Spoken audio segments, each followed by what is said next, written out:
All right. I wanted to give you a little break because I could tell we were getting like past 30 minutes. I thought that there was a lot of information being thrown at you, so I wanted to give you a little bit of a break so that you could digest the info. We're picking up right back up with more terminology. I'm sorry about this again, but this is really good info for you to know. I really want to set a good foundation so that you'll be able to understand the stuff that I talk about later on. So let's pick right back up. We're almost done. Let's just get through this. So I want to go over more terminology. That is, and the next term is the idea of bulls and bears. So you might be wondering, like, what the heck are animals doing in investing?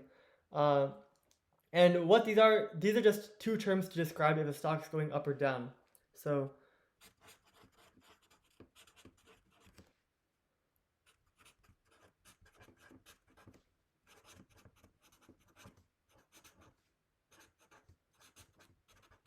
what I mean by that is if the stock price is increasing or decreasing. So we have two terms. We have the bull, and what the bull means is that if a stock is bullish, as investors say, uh, bullish, it means the price is going up. You might have been able to see that from the green color, um, but price goes up. What this means is that investors want to buy the stock. A lot of investors like to buy it, so it's increasing the price. Like I mentioned before, that's supply and demand. Don't really need to know it, but you'll hear a lot of investors refer to a stock as bullish or bearish. So I want to cover this right now. Uh,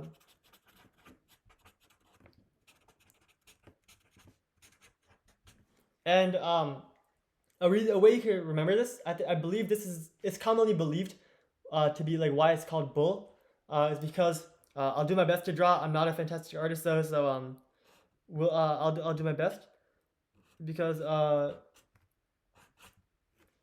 when a bull attacks, it moves its horns. It swipes its horns up. So it moves its horns up to attack. So that's why it's called that's why it's called bullish when the price is going up. Um, so add an eye here so you can actually see what I'm drawing. Hopefully that's not too bad. I'm not a great artist. Uh, and then the next term, of course, is bear. You'll hear a stock is called bearish. So that's the adjective form of that, bearish, and that means, of course, price is going down.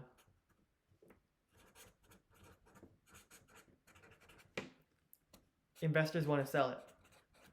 They want to sell the stock. Not that many want to buy it. A lot want to sell it. So the price is going to go down as a result of that. And the reason why it's called a bear is because bears, when they attack,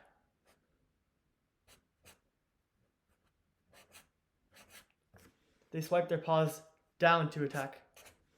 So it's pretty cool, honestly, why it's named these ways. But so yeah, when a bear wants to attack, it swings its paws down. So it's called bearish.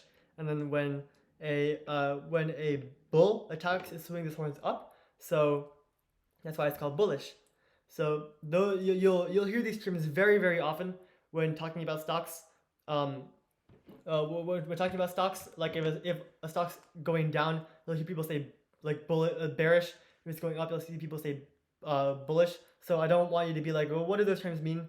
I just want to establish that right now. And if the entire market is moving up or down in a certain direction,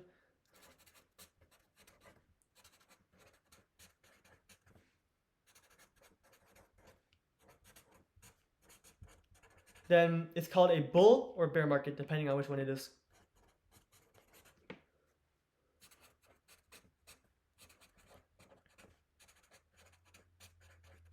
So this is like kind of like a throwback to when I was talking about stock exchanges and stock markets. If like all the stocks in the entire like if or the vast majority of stocks out there are going up, you'll hear it called a bull market. You'll hear the entire market called a bull market. And if the market's not doing very well, if a lot of stocks are going down, you'll hear it called a bear market. So that's what those two terms mean. You'll hear them a lot, like I said before. Uh, Now, we're almost done with the terms. I just want to cover a few more.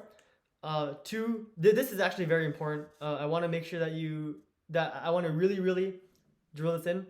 It's the difference between investing and trading. Now, you might be thinking like, I thought those two terms were like interchangeable. Like I feel like they're the same thing, but these terms are very, very different. What investing is buying and holding stocks for a long time. So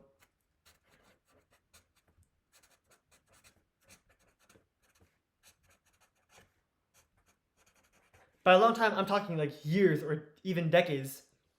Buying a stock and not selling it for years and decades. That's a hard thing to do, but that's what investing is. And the reason you do this is because you think the company has a potential to grow a lot bigger. So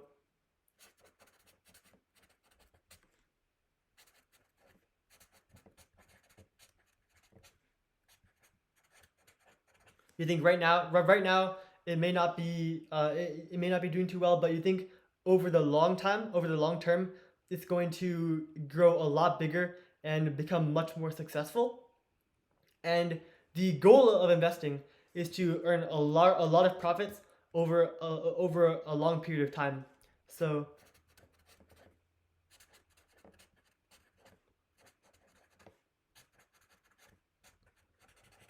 so you're willing to wait for a long time to let the company like realize this potential, and you're hoping to earn a lot of money over this long time. But something you have to be able to do is you have to be able to stomach short-term dips, of course.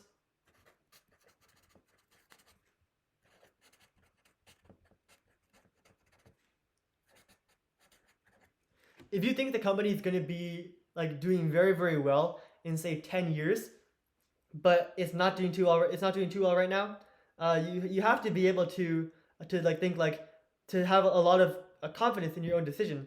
Think like this company, it's going to be able to do a lot better. So even though it's going down a lot right now, I'm not going to sell it. I'm going to keep holding on to it, and gradually, chances are, if you do good research, it'll go up. It'll come out of the dip and go up a lot more. And then trading, on the other hand, as you might be able to guess, it's buying and selling stocks for over a very short period of time. So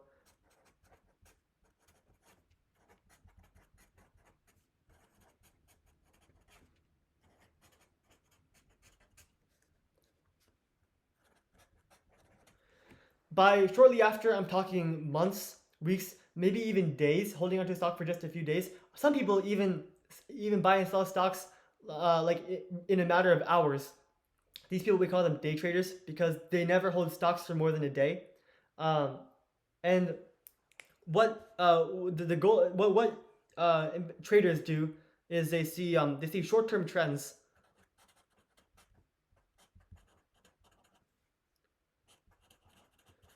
So they see the stock's trending upwards right now, so they think I'm gonna buy it right now, and then they're gonna sell it once the trend stops. So if the stock's like trending upwards, they buy it and then sell it once it starts going down again. Is a broad idea of what traders do, and the goal of this is quick and small profits. You're not going to be seeing you're not going to be seeing like a huge a fortune. You're not going to get a fortune out of one trade, but you're hoping to be able to like make a small amount of money for each trade and then have that build up over time.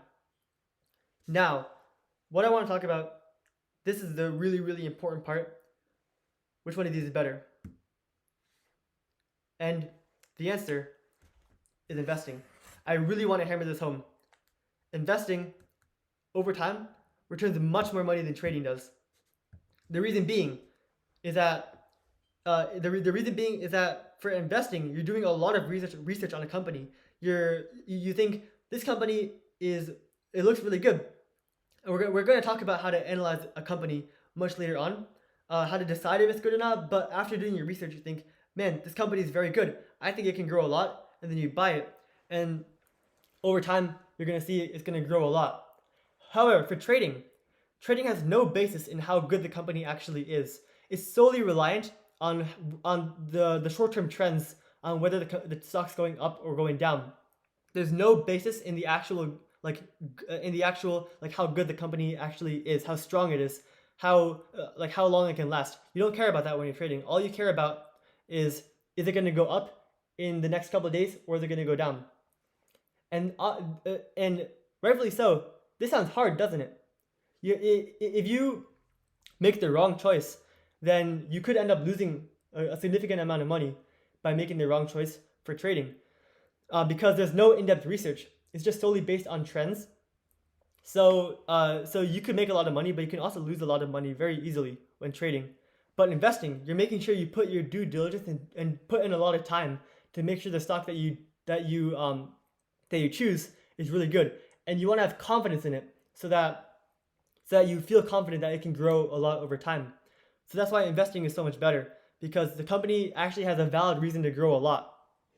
And if you pick your stocks well, you're going to make a lot of money over time. You're going to make very, very large profits if you choose well. With that in mind, when you do investing, you have to keep this in mind. You have to be able to stomach the short-term dips. Maybe the company is going to do very, very poorly in the short term, but you have to be able to believe in your research and trust that it's going to go up once this short-term dip passes. You have to be confident that it's going to be able to go up. So you don't want to panic sell. You don't want to sell as the stock's going down. And we're going to talk about this in I think the next video. But as a brief intro, you want to make sure that you really want to make sure that when you buy a stock, you have the ability to hold on to it and not sell it when it starts going down. That's why investing is much better than trading, in my opinion, and in the opinion of many others. It's far easier as well, as you'll notice. So I really, really wanted to put the time in to drill that home. You'll be a successful investor if you can hold on to stocks for the long term. Do your research and make sure that you're going to be that you're making the right choice here. That's what I wanted to drill home. That's why I spent a lot of time there. So, next thing I want to talk about, very important,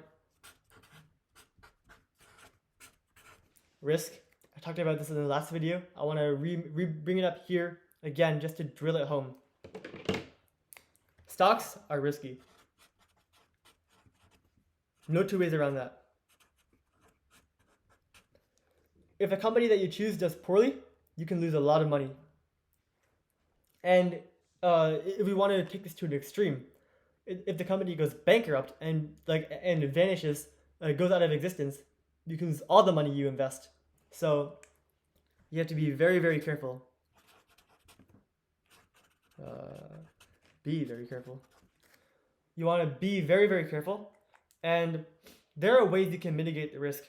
We're going to talk about that a lot in the next video. I want to make sure that I really want to equip you with the tools that you need so you can feel confident in your stocks, because while they are risky, you can also gain a lot of money. You know the idea of high risk, high reward?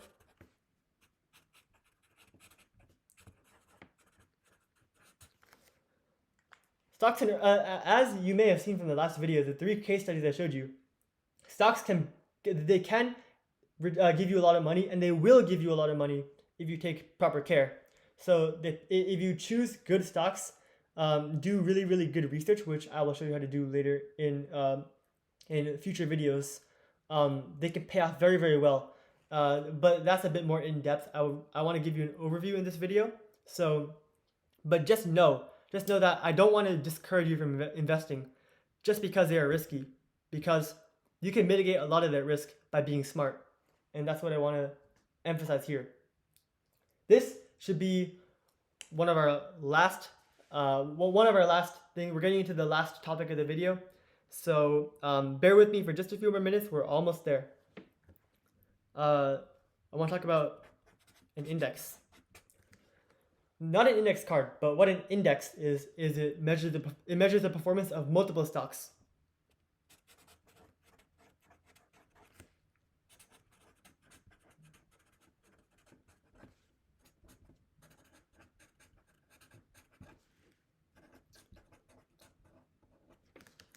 So it's not just one individual stock; it takes a collection of a bunch and gives you the average performance of all the stocks. And a common use of an index is to measure performance of the market as a whole. Uh, right? Because it's not just one stock, it's a whole bunch. So if you pick the right stocks, you can get an idea of how well the entire market is doing. Of course, like there are like thousands and upon thousands, maybe even millions of companies that are listed on the stock market. It's impossible to take every single one of them and see how and measure how well it does. So indices, or the plural of index, you may hear it called just a little bit of English here. Indexes or indices. English is weird. Don't ask me why people call it this, but that's just English. Uh, it's basically impossible to measure the performance of all stocks that exist because there's just too many of them. So indices try to accomplish to figure out how well the entire market's doing by looking at just a select few of them that are representative of the entire market. And some popular indices that you will see, there are three really big ones that you want to know. One of them is you may have heard of it, the Dow Jones Industrial Average.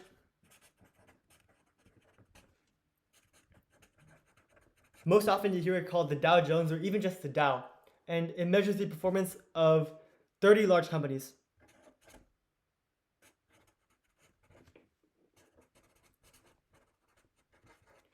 That list changes over time, so it's not the same 30 large companies. Sometimes they'll change it up, take one company away, add a new one. But the Dow is often used to measure the strength of the entire stock market because it is believed that these 30 companies are representative of the entire stock market. Another big one is the Standard & Poor's 500. Basically, you'll basically just only hear it called the S&P 500. I did my best to draw that N symbol there. It did not turn out very well. That's the N. Make it very clear because I don't know how to do the ampersand. But that is the S&P 500. You'll often hear it called. It measures the performance of, you guessed it, 500 large companies.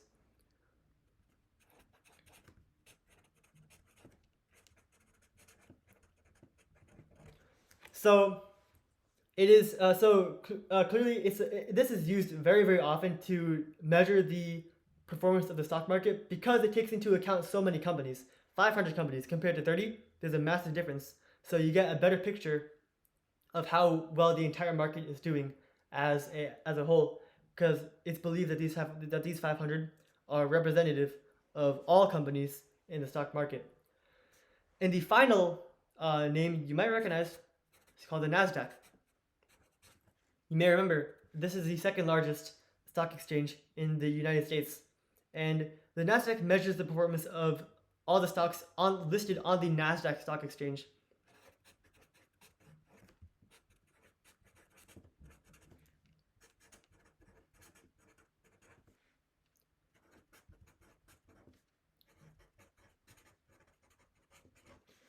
And the Nasdaq is mostly known for technology stocks. So you'll see a lot of tech stocks are listed on the Nasdaq. Some big names you may know, Apple, Microsoft are all listed on the Nasdaq. So they will be represented in the Nasdaq index. So these are popular indices. You'll hear about these a lot when analysts talk about like how well the market's doing as a whole. So I just want to make sure that you know about these so that you know what they're talking about when you hear them. So this is one of the last two things I want to talk about today. It's related to the indices. That's an ETF. ETF stands for Exchange Traded Fund. Big word, but investors like to use abbreviations, so we call it an ETF. And what an ETF is, it's a collection of stocks. So, and they're often based on an index.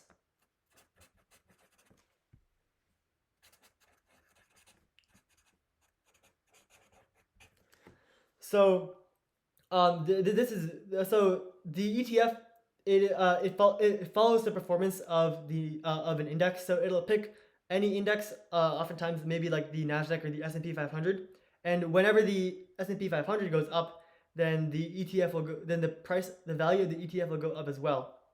And so that's one thing to note, is that ETFs are essentially, they're collections of stocks, and you can buy them. You can buy and sell them just like a regular stock.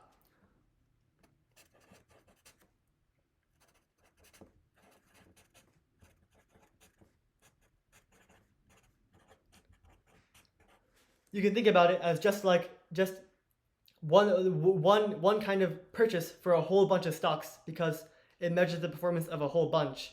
And and the reason why these are so important is because they are much safer than individual stocks.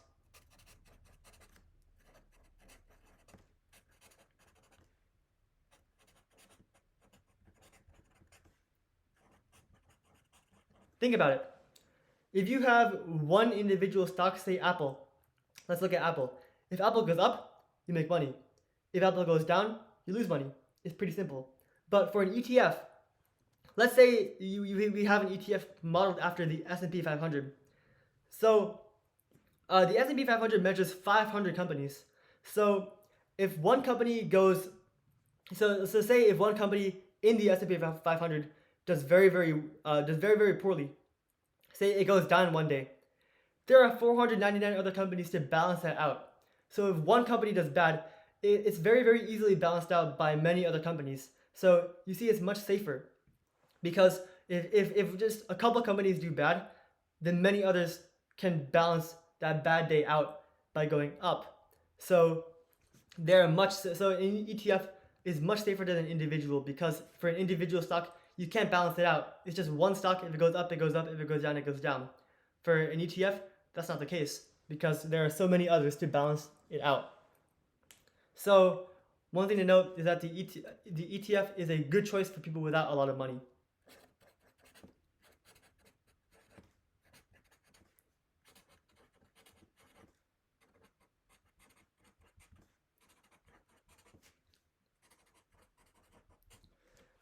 All the indices, they go typically increase pretty consistently. You'll see over time, if you can Google the performance of, say, the S&P 500 or the Nasdaq, and you'll see over time it's gone up a lot, and it goes up very consistently.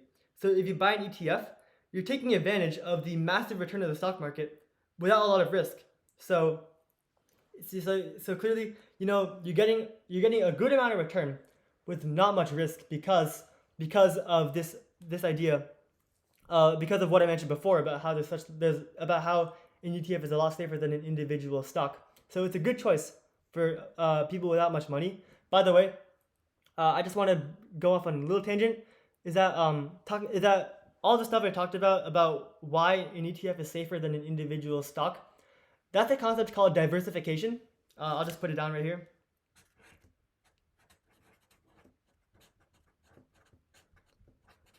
Diversification is something I'm going to talk about a lot in the next video, because it's one of the main ways that you can reduce risk. I just gave you a brief idea of what it is, a brief intro to it, by talking about these indices.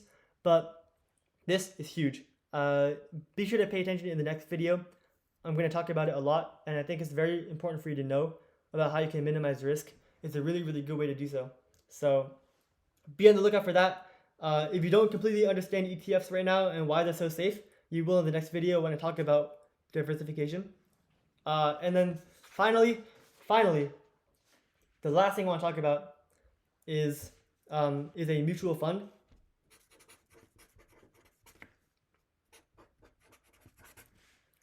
Honestly, a mutual fund, it's not super important, because it's very similar to an ETF.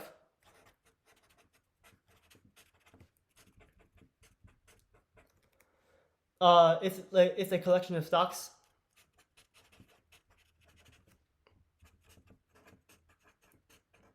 But they're not usually based off of an index. That's for ETFs. And mutual funds aren't really based. They're not really based off of an index, but they follow the same principle of that diversification. because you have this large collection of stocks. And so they are similar to ETFs. They are safer than individual stocks. I can't really spell. Individual stocks. Because of that idea of diversification.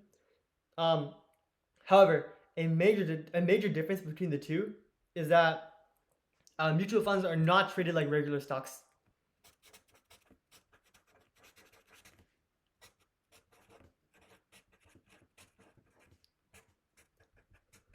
Whereas ETFs are. Like really, when you choose a broker, like if you remember, it seems like forever ago when I talked about brokers, but whenever you choose one, you'll see stocks and ETFs are listed together. So an ETF really you can really just think of it as another stock, just safer. But their ETFs are traded like very similar to stocks, exactly the same way as stocks are traded. Mutual funds aren't. For a mutual fund, this is pretty complicated. I don't want to go into too much depth, but you can only buy mutual funds at the end of a trading day.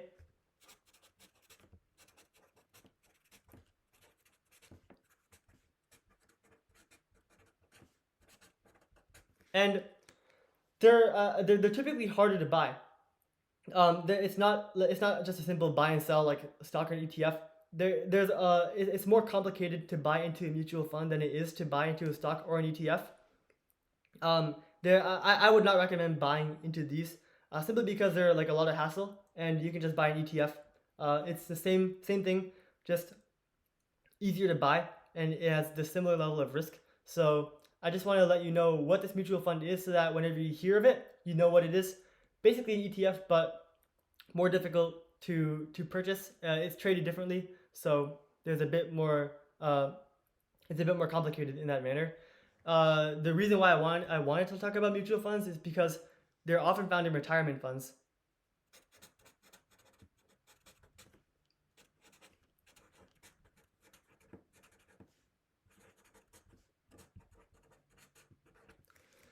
The retirement funds are they're not my specialty. I don't know too much about them, but like oftentimes you will when you hear about these, like maybe like a 401k plan or something like that, they will often have mutual funds because like ETFs, they're very safe. You don't want to lose your money for retirement, because then you're kind of screwed. So you want to make sure you have safe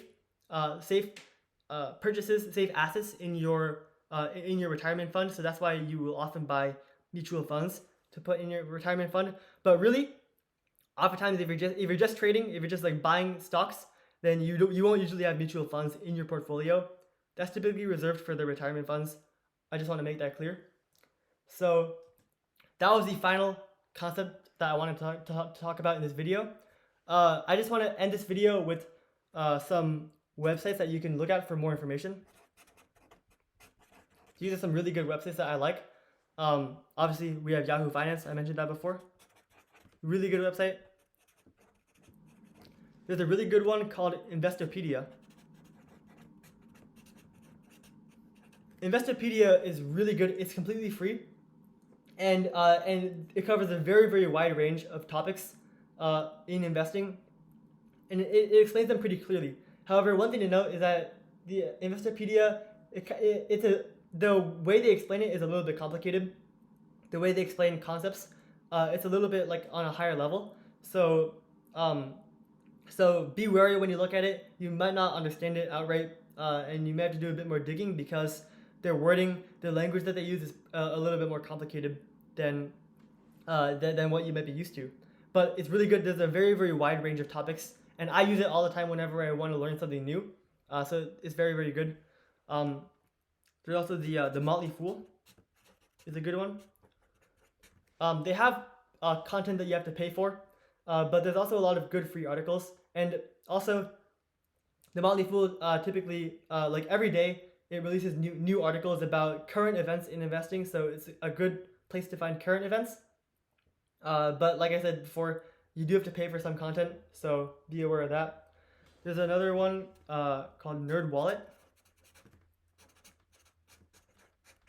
NerdWallet has some really good it has some really good blog articles about like basic investing, the basics of investing that can be very helpful. So that's one thing to note. And finally, I don't mean to plug for myself, but I do have my own website. It's called The Teen Investor. Not reserved just for teens, even though it's in the name. Really, anyone watching this video, I try to explain things on that website in an easy to understand manner. So, so if you want to check it out, it's theteeninvestor.com.